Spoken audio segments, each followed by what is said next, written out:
presto ya para lo que va a ser el rally. Estamos también adheridos a la parada Yapuitá, ¿verdad? De la Senatur. 5 domingos jugados.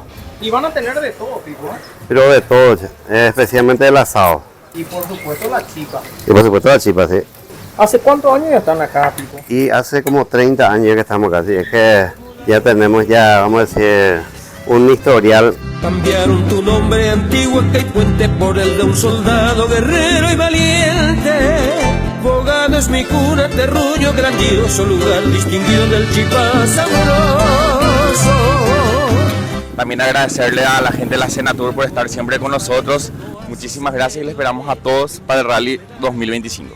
Acá en Bogado todos somos fanáticos del rally y le esperamos a todos.